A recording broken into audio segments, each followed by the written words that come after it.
I'm. How much did you drink, Joe? Maybe 7, 10. 7 or 10 what? Less. All right, so today I'm riding along on a welfare check that turns into one of those calls officers never take lightly. This is May 11, 2026, and Officer Rackley is walking into a report of an adult male named Joseph who is unresponsive at home. The detail that changes the whole weight of this thing is that a 5-year-old child is there too. And that's what makes welfare checks so tense. You're not rolling up to a clean crime scene with clear answers. You're stepping into the unknown. Medical emergency, maybe. Intoxication, maybe. Something worse, maybe. All while a kid is watching every move you make and depending on you to stabilize the world in front of them. What I'm looking for as we watch is how the officer balances speed and caution, how he reads the environment, how he communicates, how he keeps everyone safe without making a bad situation even scarier for that child. We also know this incident includes confirmed heavy intoxication. That matters because impairment changes behavior fast, and it can turn a welfare check into a safety problem in seconds. If you appreciate real-world policing seen from the ground level, hit subscribe and come with me into this footage. Police department.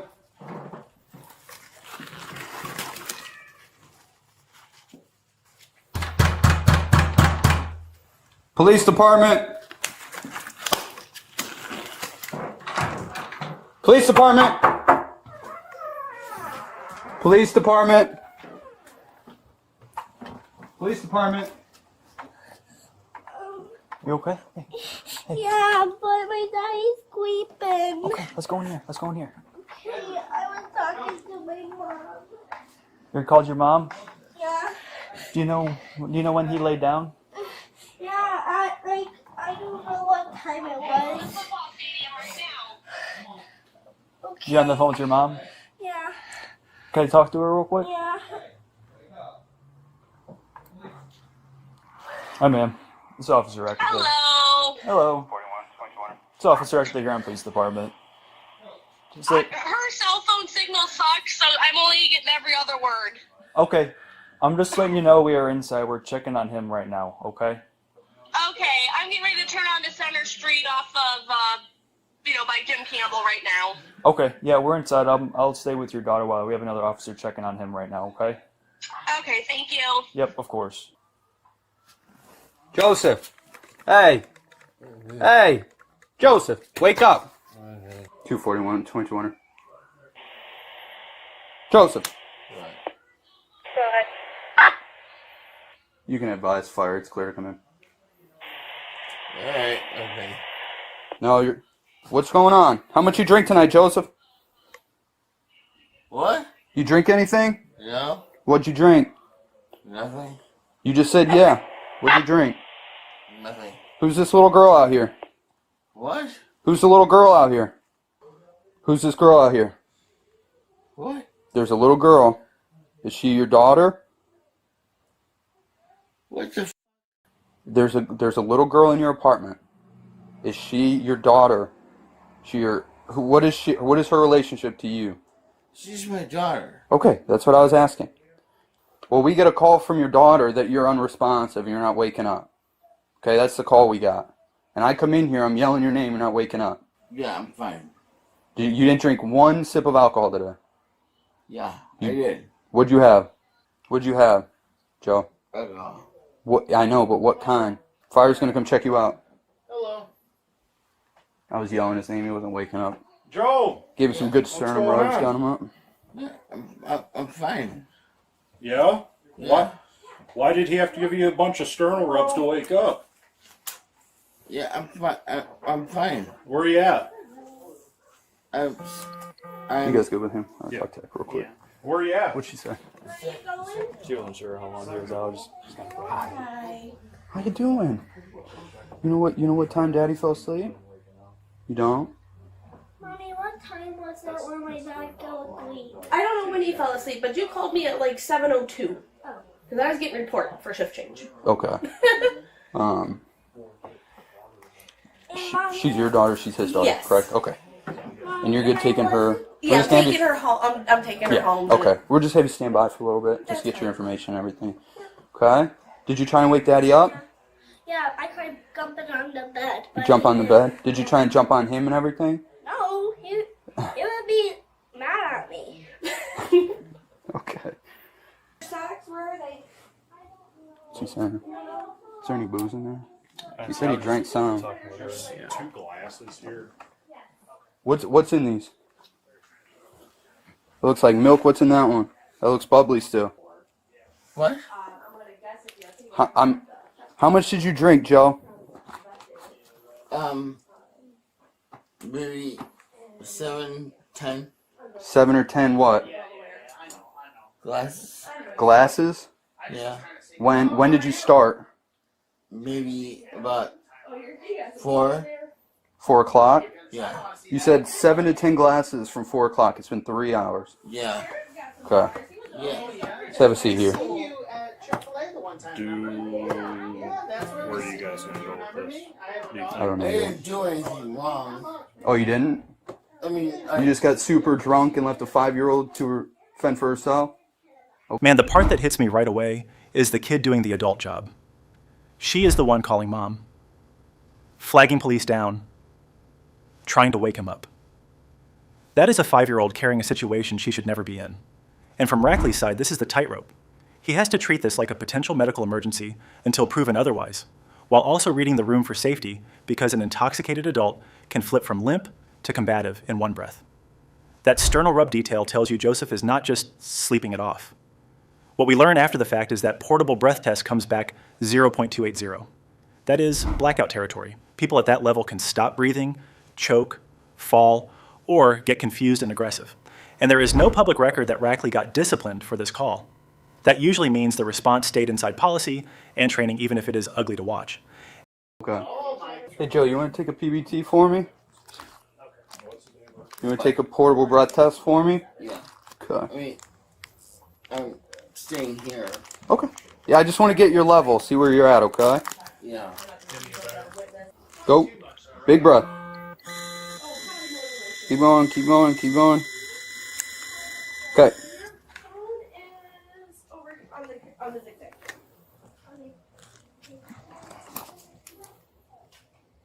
280. Yeah. I'm gonna call it.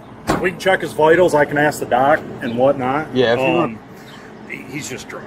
I know. There's nothing. No. I'm sure you're. So I don't know if the familiar jail with is gonna accept him if he's so drunk. That's the Correct. problem. Well, right. And usually they want him medically cleared beforehand. Right. We're okay, thank you. Yeah. If you want to make contact on your end, I'll make contact on my end. Yeah, I'll call Johnny Okay. and see what he would think to Okay. do, and then we'll go from there. Okay. All right. Yeah.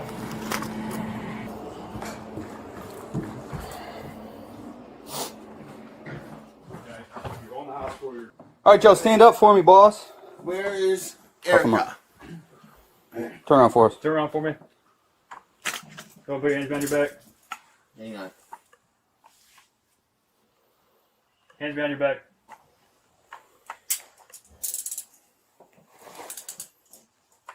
Joe, where's your wallet at? So we can take that with us. Okay.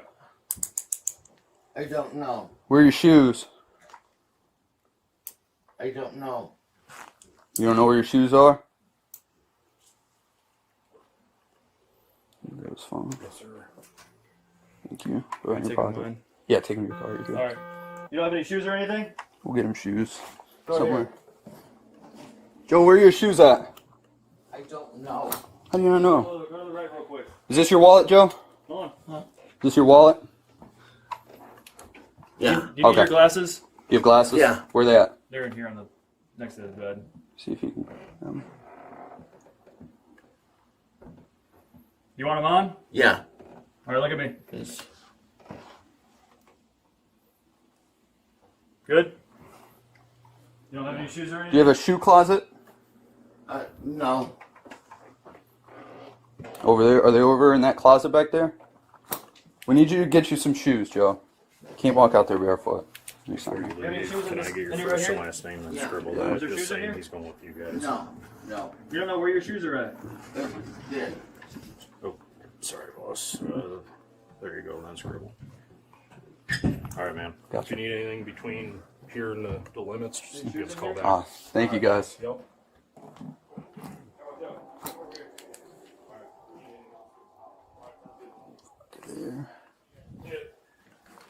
Did you give him shoes, Ag?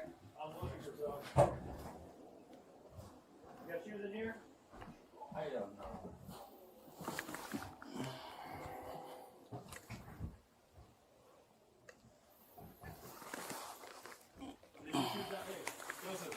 These your shoes down here? Yeah, All right. Throw those on. the blue. Blue ones?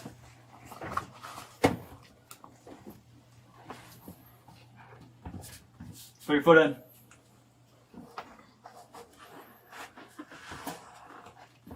Put your foot in.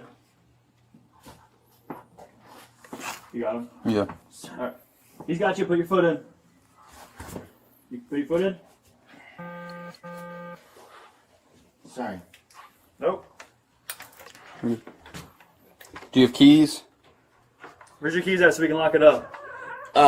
My. Where they at?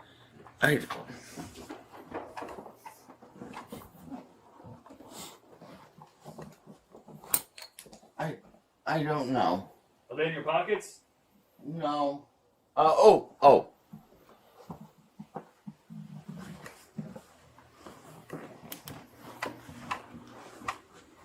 Right there. Right here? I'll lock it up. And then it snaps into that next phase where it is not just welfare check anymore. It is logistics and liability in real time.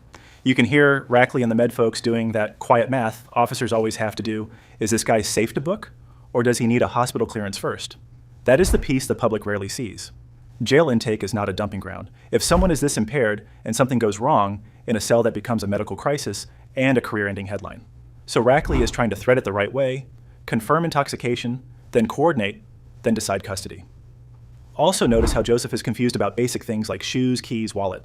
That is not just annoying. That is how people wander off, hurt themselves, or get into another incident. And as of right now, there is still no public update on Joseph's case since that night, which tells you how these calls can be huge in the moment, then vanish from public view. These your keys? Yeah. I'll lock it up. Let's go. All right, let's go.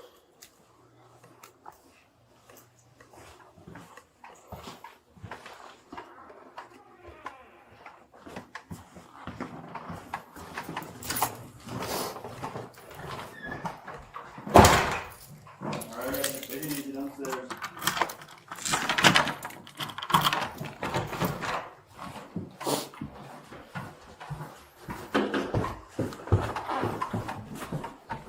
Stop.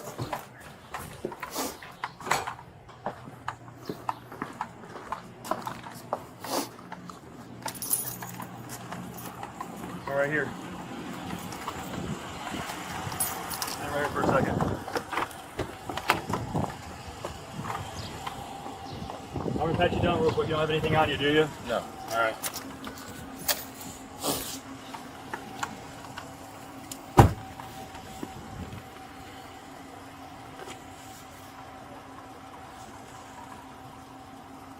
All right. Go on and get in for me. Watch your head. You good? All right, just take him up to station. That little exchange at the end tells you everything about how these calls really finish. No dramatic speech, no victory lap. It is just, you good? Head down, get him to the station. That is the job. It is calm on the outside because it has to be, but you can feel the weight under it. And here's what sticks with me most. Rackley is managing two completely different realities at the same time. In one lane, he has an adult who is clearly not in a place to make safe decisions. In the other lane, he has a 5-year-old whose whole world just got loud and strange and official. Those two lanes never stop intersecting. Every time Joseph shifts his body or slurs or drifts off, Rackley has to think about control and safety. Every time the kid is in the background, Rackley has to remember there is a tiny set of eyes watching how adults handle chaos. That is why the tone matters so much in these endings. The search, the escort, the seat in the back of the car. From the outside, it can look cold and procedural. From inside the uniform, this is the part where you cannot afford to get casual. Because a drunk detainee is not a predictable detainee. Someone at a .280 can go from compliant to combative to medically crashing without warning. And that is where officers earn their pay in a way nobody claps for. Not in the big moments, in the boring, careful repetition. Hands, head, seatbelt, doors locked, radio check, roll out. And I keep coming back to the kid being in that house when the call starts. This is the kind of thing that does not always leave a visible bruise, but it leaves a mark. A child learns patterns from moments like this. They learn what to do when adults do not wake up. They learn whether asking for help is safe.